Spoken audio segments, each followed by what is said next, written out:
Hi guys and welcome back. Today I want to make a comparison between Solana and Near. Which of them is the best one and why? And most of all, what we can expect from them into the next future. We will discuss about all of them together. Just before to start guys, let me say that this channel is about educational content and nothing has to be intended as financial advice. If you want to invest in anything, that's great, but always on research first. And guys, if you had the opportunity to see that we have just changed name from DeFi Daily to DeFi Talks, don't forget also to check all our new links because a lot has changed. On Twitter you can find all the top 10 stories each day, and also we have a weekly newsletter where we can go through the different updates on what's going on into the crypto space and into the DeFi space. So don't miss also that content. It is absolutely free, so you can enjoy it at all without any effort. And guys, if you enjoy this content, remember guys to leave us a big thumbs up and drop a comment. It really means a lot to us. It can really help us to grow and to sustain this channel. So if you want to do it, I would much appreciate it. Okay, let's start talking about Solana and Near. First of all, we have to say that both of them are using another language. It's not anymore Solidity as it is for all the Ethereum virtual machine compatible blockchains like Ethereum, obviously, Avalanche, Binance Smart Chain, and so on. In this case, they are using Rust, that is another language. There are different kind of similarities among the two projects, but also many differences. First of all, the way they are also reaching the scalability, it is completely different. From one side, we are having Solana that is using another kind of technology and also another kind of a way to approve transactions. On the other side, we are having Near that is using and it's trying to push on sharding. Sharding, just to give you to explain it better to you, it is something that allows you to having the opportunity to process a parallel, so at the same time more transactions. Plus, this is something that will also be added to Ethereum, and this is something that will allow Ethereum to scale because, as we have been talking about last time when we were talking about the merge about Ethereum, if you missed that video, we'll leave also the link in the right corner here. What will give the scalability to Ethereum is not the merge, it's not going from proof of work to proof of stake, but sharding. And Near, it is the first blockchain that is working on sharding. Even if we have to be honest, at this point, they are still working on it. So it is not yet fully completed. From the point of view of numbers, actually, Solana is able to scale much more than Near. It is able to process more transactions than what it is able to do Near. Even if we have always to remember what happened to Solana during the 2022, so this year. As you can see also from this news, it has completely stopped, so they had problems several times.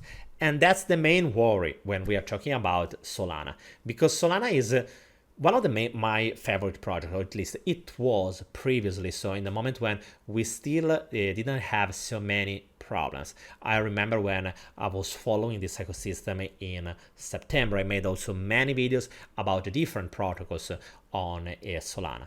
Just to give you an idea, this is the chart from the DeFi point of view on Solana, and as you can see, starting from June 21 to November, the total value locked into Solana ecosystem literally skyrocketed, reaching something like 12 billion locked into the Solana DeFi ecosystem. This ecosystem still now, it has something like 2.05 billion, and we are still talking about the one of the top 5 ecosystem. But with so many outages, the problems literally stopped the ability to Solana to attract new users and to grow as it was possible. On the other side, something that I really love from Solana is their UI and the user experience. Because remember, something that is really important is simplifying, giving users something that they are able to understand and they are able to use easily. And that's something that I have seen into the Solana ecosystem. Another thing that really surprised me in a positive way was this news. I don't know if you heard about, but they have just launched Solana Spaces. So they will be like stores, so physical stores. This is an image that is coming from just a rendering on how the store will be into the next future. They are launching, if I'm not wrong, yes, in New York. They will launch the first one. And this project is going along with the Solana mobile. So they are launching a mobile phone that will have as an operative system the Solana blockchain. So it is something that is leveraging the Solana technology. And everything is great, even if they still have to demonstrate that this kind of solution can work, and they have to solve these problems, because it is undeniable that until they will keep suffering of these problems, it is something that is obviously not positive and then can put at risk the whole ecosystem. Another thing that is really positive by Solana is that they are backed by strong investors.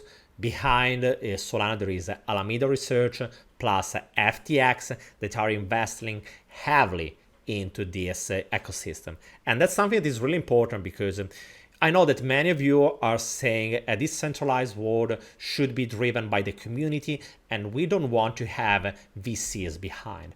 But especially during a bear market, it's really important to have money to survive, because otherwise, if we don't have money, if protocols, they don't have money, blockchains, they don't have them, they don't have enough runway to keep developing, to keep adding features, to keep solving the problems. And that's the reason why having VCs is so important. On the other side, we are having Near protocol that is a much younger blockchain, because if in the moment when we are talking about Solana, we had the big spike starting from June 21, if we try to compare it with Near, you will see that Near, just selecting here, you will see that right now they have just 353 million. So it is quite far from the point that Solana it is right now. As you can see, the spike that was in May, so before the all the Luna stuff, it was just around 600 million. And the main reason is because this ecosystem is much younger.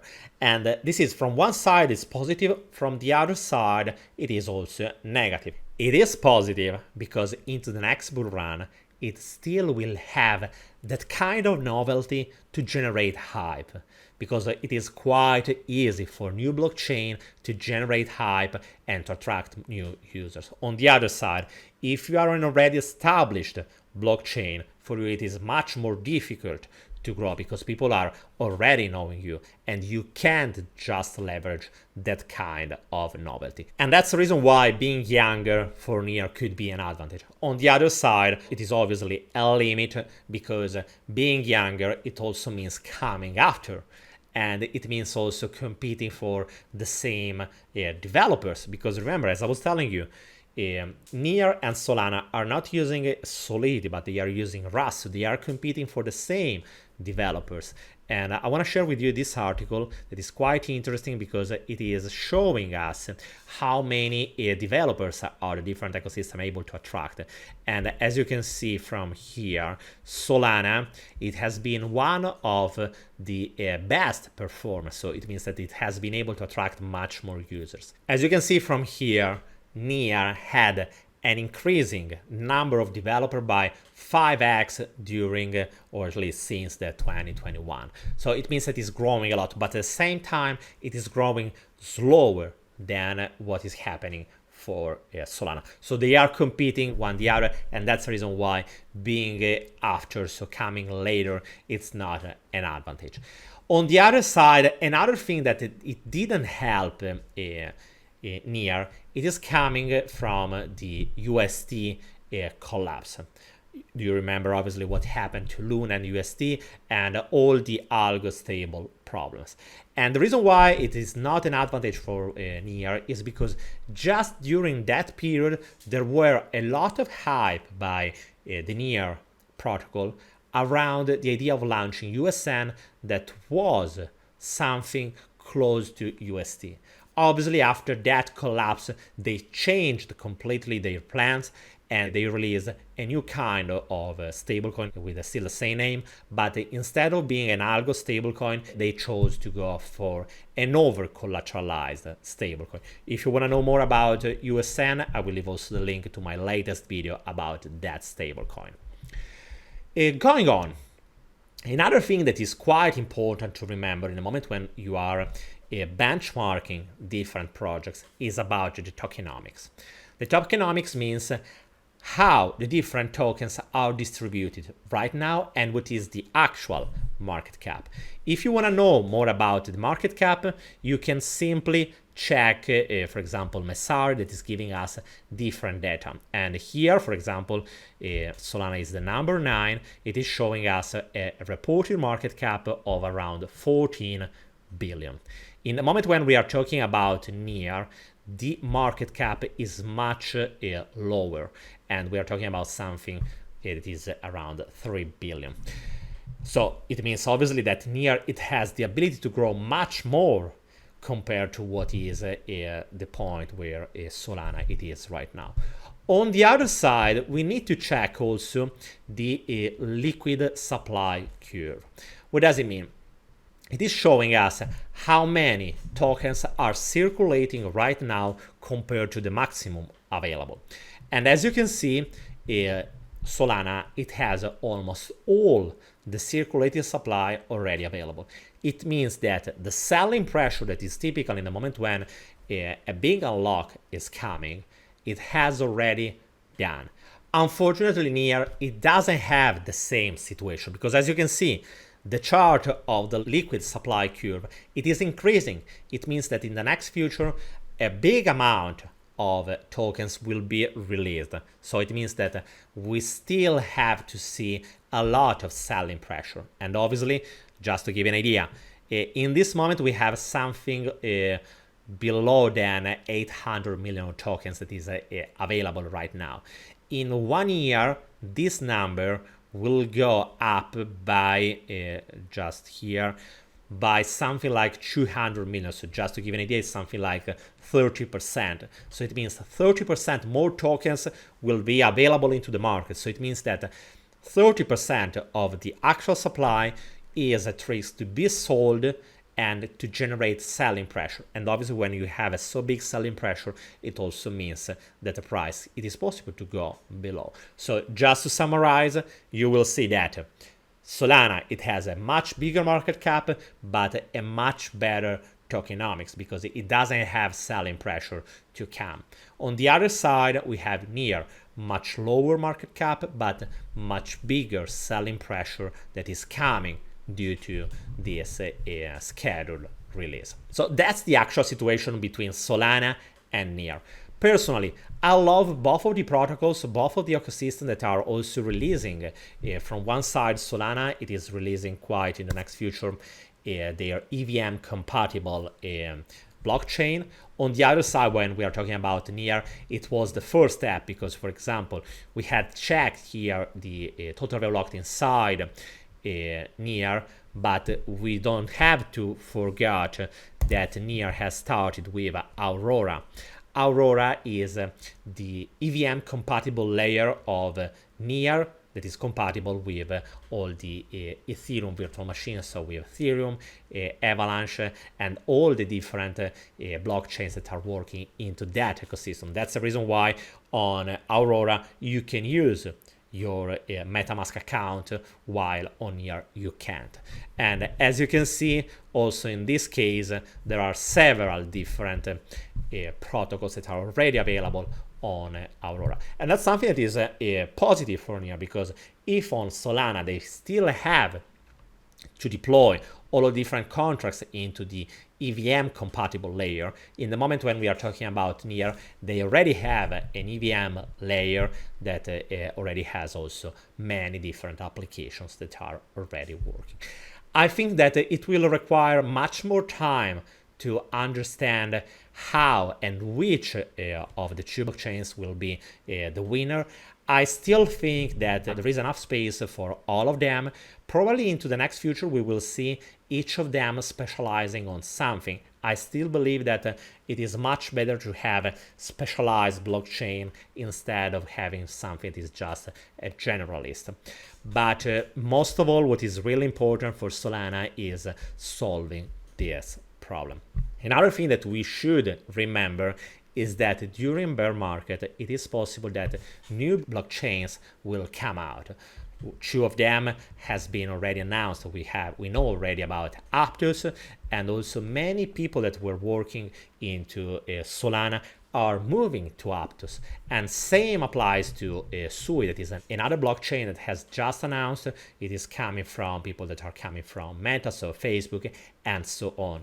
And both of the blockchains, SUI and APTOS, are highly backed by VCs. So it means that they have a lot of money to spend, and that's something that obviously it is facilitating their ability to deploy, to develop new feature and to keep growing the ecosystem. I didn't mention, but obviously also Near, it is backed by many investors, and also when we are talking about Near, many of the protocols are offering a great user experience. So as you can see, we are talking about blockchains that are quite close, and it will require a lot of time to understand which of them will succeed. I want to share with you a resource that is this one. Is called Defi Matrix, that is allowing you to check which protocols, which project is receiving fundraising. And this is something that is quite useful also in the moment when we are analyzing Solana against Near, because money, as I was telling you before, are playing a big role. If the protocol has enough money, it can solve any kind of problem. Do you remember, for example, what happened to Wormhole? It was, they lost something like 100 of millions, but it wasn't a problem because investors that were behind, they have been able to repay fully that problem. On the other side, what happened to Harmony? The Harmony Foundation, the team behind Harmony, they didn't have enough resources to cover than 150 million of hole that was due to the attack that they suffered into their main bridge. And that's a big problem because with any probability, the Harmony ecosystem will struggle to go back to success and to be able to attract more users. And for sure, it will have a disadvantage compared to what we have seen with Solana and Near that are backed by big investors, and they can count on big money. Guys, let me know what you think and what is your favorite blockchain among Solana and Near, and obviously also about the upcoming competitors like Aptos and the other one that we have seen together. Remember guys, if you enjoyed this content, leave us a big thumbs up and drop a comment. Don't forget to check all our new links into the description below, for example the stories that we are sharing on Twitter every day, plus also the newsletter that we are sharing every week with all the latest updates about DeFi and cryptos. Guys, thank you for following us, and I will see you tomorrow with another video. Bye guys.